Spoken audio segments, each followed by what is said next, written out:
ئەمە داستانی لەدایکبوونی بزاوێکە، داستانێک لە نەگوتراوەکانی شۆڕشێک، داستان و مێژووی کەسانێک کە جیهان وەک ئەوان کەمی بەخۆوە بینیوە، داستانی هێز و ئیرادە و قەڵایەک بۆ ئازادی نیشتیمان، داستانی قوربانیدان و کۆڵنەدانی پشت بە پشتی سەرکردەکانی بارزان و یاوەرانیان، شۆڕشگێڕانێکی بێهاوتا و ئازا کە بە خۆڕاگریان توانیان قەڵەمی مێژوو بۆ تۆماری شکستی یەک لە دوای یەکی دوژمنانی داگیرکەر بجوڵێنن. ئەم داستانانە سەفەرێکن بۆ زیاتر ئاشنابوون بە شۆڕش و نەبەردیەکانی بەردەوامی بزاوی بارزان.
لە ڕێکەوتی شەشی ئایاری 1940 لە گوندی ئەرگۆش ژانڕاڵ مستەفا بارزانی هاوڕێکانی لە ئامانجی کۆتایی ئاگادار کردەوە، ئەویش ڕۆیشتن بوو بەرەو یەکێتی سۆڤێت.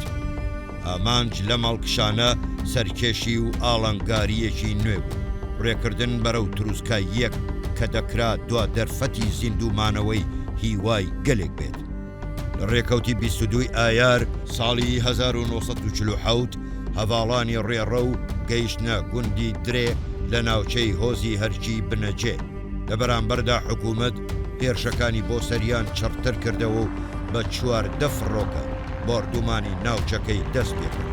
لە ئەنجامی بۆردومانی چڕی فڕۆکەکان هەریەک لە تەمۆ مستەفا بنەوی و تەها عەزیز سپێنداری شەهید بوون و 14 کەسیش بریندار بوون. لە ڕێکەوتی 24 ئایار هێزەکە گەیشتنە گوندی بێداوی دوا خاڵی سنوور و بریندارەکان بە یارمەتی خەڵکی گوند گواسترانەوە گوندی شێروان. لە ڕێکەوتی 25 ئایار هێزەکە گوندی بێداوی بەرەو قوڵایی خاکی تورکیا جێهێشت کە ڕێگایەکی سەختی شاخاوی بە بەفر داپۆشراو بوو. بەشی پێشەوەی هێزەکە بە فەرماندەیی مستۆ مێرۆزی ئەرکی شکاندنی شەختە و دروستکردنی پلیکانەی بەفرینیان گرتبوو ئاستۆ بۆ ئەوەی ڕێگا بۆ هێزەکەی دوای خۆیان بکەنەوە. دوای ڕێکردنێکی سەخت هێزەکە گەیشتە گوندی بای لە نێو خاچی تورکیا. خەڵکی گوند بە خۆشحاڵیەوە بە پیر هێزەکەوە هاتن و هەرچی لە توانایان هەبوو لە یارمەتیدانیان درێغیان نەکرد. موختاری گوند بۆ ئەوەی هێزەکە بە سەلامەتی بگەنە نێو خاچی ئێران پێشنیازی ڕێگای زینیا ئاسنگەرای نێوان شەمزینان و گەڤەری بۆ بارزانی کرد. هێزەکە بەرەو ئەوەیە کەوتنە ڕێ، بەڵام پێش گەیشتنیان لە خۆسازدانی هێزەکانی تورکیا ئاگادار بوونەوە و زۆری نەبرد. فڕۆکەکانی تورکیاش دەستیان کرد بە سوڕانەوە بە ئاسمانی ناوچەکەدا. هێزەکە نەیتوانی بگاتە خاڵی مەبەست، ناچار بۆ ئەوەی خۆیان لە چاوی فڕۆکەکان بپارێزن و نەکەونە داوی تورکان لە نێو دار و تەڕاشەکانی نهێلا گەڤەرێ خۆیان حەشاردا.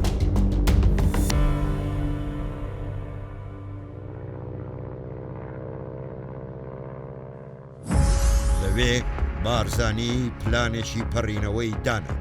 سەرەتا خۆی پیشانی هێزە تورکیەکەدا و ئەوانیش خۆیان بۆ ڕووبەڕووبوونەوە ئامادە کرد. کاتێک شەوداهات ژانڕاڵ بارزانی بە چەند چەکدارێکەوە بەرەو ڕۆژهەڵاتی ناوچەکە کەوتنەڕێ. تورکەکان هەستیان کرد فێڵیان لێکراوە، بۆیە بەپەلە خۆیان پێچایەوە و بەرەو ئەو شوێنە گواستیانەوە کە بارزانی بۆی دەچوو. بەم شێوەیە ڕێگای زینیا ئاسنگەرە بۆ هێزەکە کرایەوە و دواتر بارزانیش خۆی گەیاندەوە هێزەکەی و لە ڕێکەوتی 27 ئایار لە سنوور پەڕینەوە. هەڤاڵانی ڕێڕە و گەیشتنە نێو سنووری ئێران و لە گوندی جێرمێ گیرسانەوە. دوای پشوویەکی کورت بەرەو ناوچەی بەگزادە و تەرگەوەڕ کەوتنە ڕێو بۆ 28 مانگ گەیشتنە گوندی ئەمبێ. بارزانی فەرمانی بەهێزەکەی کرد بە هیچ شێوەیەک پەلاماری گوندەکان نەدەن و دەستیان لە ماڵی خەڵکی بپارێزن. بارزانی و هێزەکەی تا 31 ئایار لە ناو هەرکیەکان مانەوە و ئەوانیش پێشوازیی باشیان لێکردن. حکوومەتی ئێران ئاغاکانی کۆکردەوە هەوڵیدا لە ڕێگەی ئەوانەوە لە مەبەستی هاتنی بارزانی بەهێزەکەیەوە بۆ ئێران تێبگات و لە نێوی ببات، بەڵام هیچ زانیاریەکیان دەست نەکرد. لەو ماوەیەدا کە بارزانی لە ناوچەی هەرکیەکان بوو، هەڵوێستی زۆر جوامێرانەی لێبینین و لەوێ دوو کەسی تر پەیوەندیان بە هەڤاڵانی ڕێڕەوەوە کرد.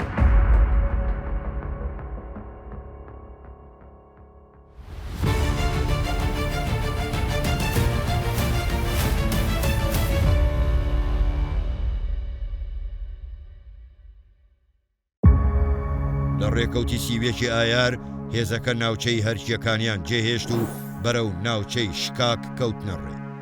پێش گەیشتنیان خەڵکی بۆ بەخێرهێنانیان لەسەر شەقامەکان ریزیان بەستە بوو، یارمەتیەکانیان پێشکەش کردن. دواتر لە گوندی دۆستان گیرسانەوە. لە ڕێکەوتی سێی حوزەیران گوندەکەیان جێهێشت و چوونە گوندی حاجی جڤان. بەشێک لە ئاغاکانی گوندەکانی سەر ڕێگا لە ترسی هاتنی بارزانیەکان ڕایان کرد. لە بەرامبەردا زۆرێک لە خەڵکی ئاسایی گوندەکان ئەوەی لە دەستیان هات بۆ یارمەتی هێزەکە کردیان. لە نێو شکاکەکان 5 کەسی تر پەیوەندیان بە هێزەکەی بارزانیەوە کرد و بوونە هەڤاڵی ڕێڕە. لێرەوە سوڕانەوەی فڕۆکەکانی ئێران بەسەر هێزەکەی بارزانی و خافڵاندنی لەلایەن ئاغاکانەوە دەست پێ دەکات. لە گوندی برۆشخۆران خەلیفە سادق بە پلانی حکوومەتی ئێران هەوڵی خافڵاندنی بارزانیدا، بەوەی کە ناوبرا و دڵسۆزی کوردە و خەفەت بۆ چارەنووسی بارزانیەکان دەخۆن. ناوبراو بە بارزانی ڕاگەیان حکوومەت هێزێکی گەورەی لە ناوچەکە کۆ کردوتەوە، بەڵام ئامادەیە لە ڕووی مرۆڤایەتیەوە یارمەتیان بدات و بریندارەکانتان بۆ تیمار بکات. بارزانیش دەتوانێت شوێنێک بۆ مانەوەی خۆی و هێزەکەی دەست نیشان بکات. خەلیفە سادق کەسێکی لەگەڵ بوو بە ناوی عەلی.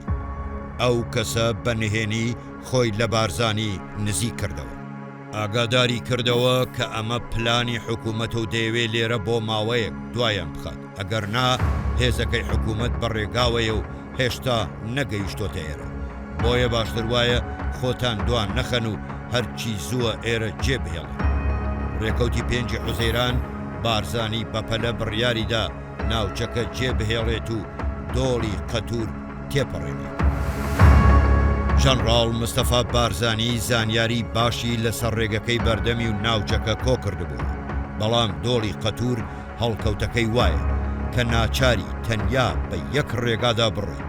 ئەگەر هێزی ئێرانیەکان لەوێ جێگیر کرابن، دەبێت بە شەڕ دۆڵەکە تێپەڕێندرێت. پلانەکە وادانرا کە بە نهێنی خۆیان بگەیەنە دۆڵەکە و لە ڕێگای نێوان برۆشخۆران و دۆڵەکە هیچ ڕووبەڕووبوونەوەیەک ڕوونەدات. بارزانی بە هێزەکەیەوە بۆ نێو سنووری تورکیا پەڕینەوە و چەند کاتژمێرێکی ڕێگەکەیان بە خاچی تورکیادا بڕی و گەڕانەوە نێو خاچی ئێران. کاتێک هێزەکەی بارزانی بەم شێوەیە گەیشتە دۆڵەکە، سەربازە ئێرانیەکان لە دۆڵەکە ڕایان کرد و بە بێشەڕ ڕێگەکەیان بەدەستەوەدا. لە ڕێکەوتی 4 حوزەیران هێزەکەی بارزانی گەیشتنە ناوچەی هۆزی عروسی. خەڵک و ئاغاکانی ئەو هۆزە بە تایبەتی لە گوندەکانی گەلەتی، تودان، ئەلەندی، بەلەسوور و بەلەڕەشت لە یارمەتیدانی بارزانیەکان درێغیان نەکرد. ڕۆژی 7 حوزەیران هێزەکەی بارزانی گەیشتنە ناوچەی هۆزی میلی و لە گوندی مەلهەمێ گیرسانەوە. دواتر چوونە گوندی عەمبارێ. لەو گوندە شارەزایەکی ڕێگا بە ناوی مرزا عەبدی بۆ گەیشتن بە ڕووباری ئاراس پێشنیازی ڕێگای ماکۆ هاسۆنی بۆ بارزانی کرد. بەو پێیە ڕێگاکانی تر زۆر سەختن و ئەگەر ناچار بن بپەڕنەوە نێو خاکی تورکیا مەترسی زۆریان دێتەڕێ. بارزانی پێشنیازەکەی پەسەند کرد و ڕێکەوتی هەشتی حوزەیران گوندی عەمبارەی جێهێشت. کاتێک گەیشتنە نزیک ماکۆ خەڵکی چەند گوندێک لە ترسان بەرەو ماکۆ ڕایان کردو. پێش گەیشتنی هێزەکەی بارزانی لەلایەن حکوومەتەوە هێزێکی زۆر لە ماکۆ کۆکرابۆوە و تۆپ و تانکی زۆری لێ جێگیر کراوە. ئەمە دوا قۆناغی گەیشتن بە چۆمی ئاراز بوو. ژەنڕاڵ مستەفا بارزانی و هێزەکەی ئەگەر خۆکوژیش بواە ناچار بوون ئەم قۆناغە ببڕن. چارەنووسی بارزانیەکان و تەنانەت گەلی کورد بەم شەڕەوە بەند بوو. بۆیە لەلایەن ژەنڕاڵ مستەفا بارزانیەوە پلانێکی تۆکمە بۆ ڕووبەڕووبوونەوەی سوپای ئێران دانرا. دوای پشکنینی ناوچەکە هێزەکەی کردە دوو بەش و بڕیاری هێرشی لە ناکاویدا. پلانەکە وابوو کە هێزی یەکەم کە لەلایەن خۆیەوە سەرکردایەتی دەکرا بە یارمەتی مامەندە مەسیح و حەمەدەمین میرخان و مستۆ مێرۆزی بەرەو کەلێز کەندی و هێزی دووەمیش بە فەرماندەیی ئەسعەد خۆشەوی و بە یارمەتی ساڵح کانیەلنجی و سەعید وەلی بەگ لە ئاخداشەوە پەلاماری سوپای ئێران بدەن. ڕۆژی 9 حوزەیرانی 1947 هێرش لە چیای سوسوز و دەشتی ماکۆ بۆ سەر سوپای ئێران دەستی پێکرد هەتا 11 مانگ بێوەستان بەردەوام بوو.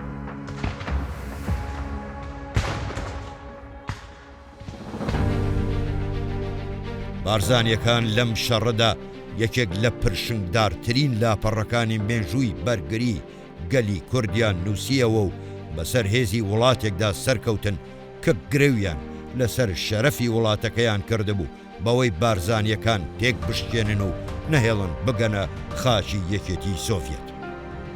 ئەگەرچی هێزەکەی ئێران لەلایەن فڕۆکە و تۆپخانەکان پشتیوانی چڕ دەکران، بەڵام هێزەکەی بارزانی توانیان بیان شکێنن و دەست بەسەر پردی ماکۆدا بگرن.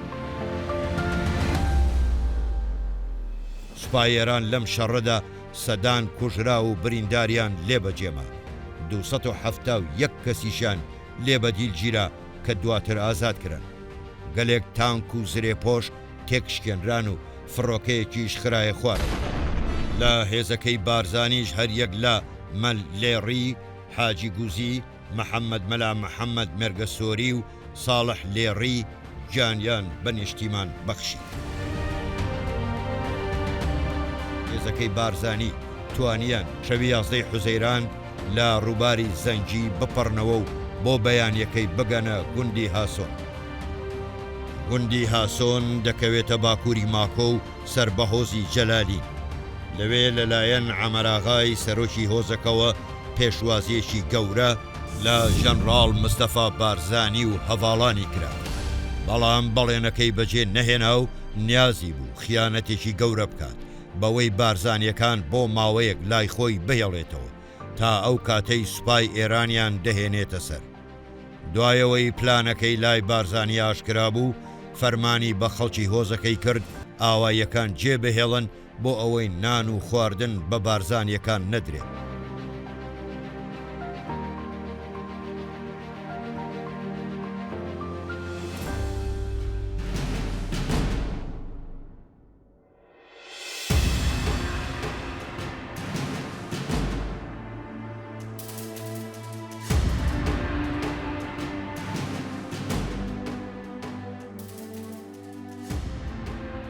سەرنجام بارزانی و هێزەکەی بە سەختی ناوچەی هۆزی جەلالیەکانی تێپەڕاند و ڕێکەوتی 16 حوزەیران گەیشتنە سەر چۆمی ئاراس.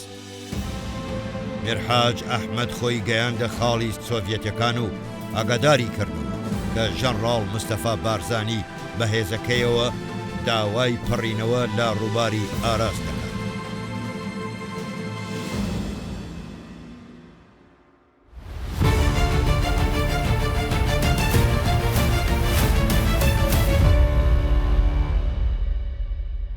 ئەگەر وتیان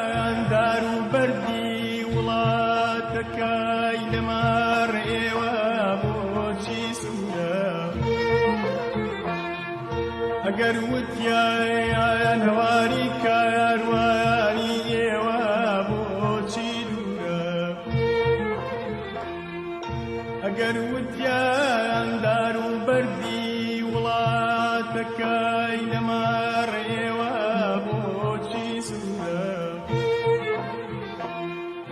هەموو هاوارکەن بەجارێ بڵێن دوای ڕەزامەندی سۆڤێتیەکان لە ڕێکەوتی حەفدەی حوزەیران شێخ سلەیمان و بەشێک لە هێزەکە پەڕینەوە بۆ هەژدەی مانگ بارزانی لەگەڵ ئەو هێزەی بۆ پاراستنی هێزەکە مابوونەوە لە ڕووباری ئاراس پەڕینەوە و ئیتر قۆناغێکی نوێ لە بزوتنەوەی ڕزگاری خوازی گەلی کورد لێرەوە دەستی پێکرد.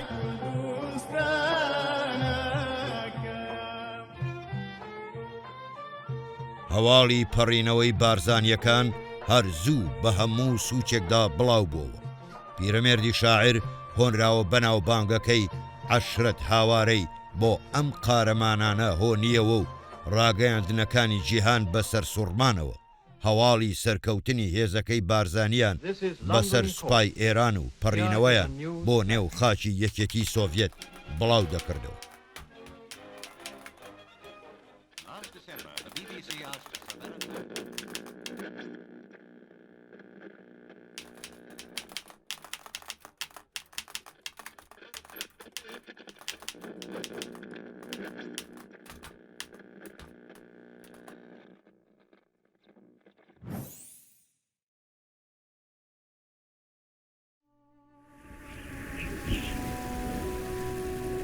ڕێکەوتی نۆزدەی حوزەیرانی 1940 حکوومەتی عێراق قینی شکستە بەردەوامەکانی خۆی بەرامبەر ژەنڕاڵ مستەفا بارزانی و هێزەکەی لە هەر چوار ئەفسەرە گەڕاوەکەی لێژنەی ئازادی و کۆمار عیزەت عەبدولعەزیز، مستەفا خۆشناو، محەممەد قودسی و خەیرۆڵڵا عەبدولکەریم هەڵڕشت و نامەردانە بە پەتی سێدارەوە هەڵی واسی. بۆ خۆشمێرانی نیشتیمان پەتی سێدارش دەرفەتی نواندنی هەڵوێستی قارەمانانە و مەردایەتیە. وەسێدنامەکانی هەر چوار شەهید بە پێنووس و واژۆی خۆیان بۆ هەمیشە ئەوانی لە بیری گەلی کورد بە زیندویی هێشتەوە و نازناوی شەهیدی نیشتیمانیان پێبەخشین.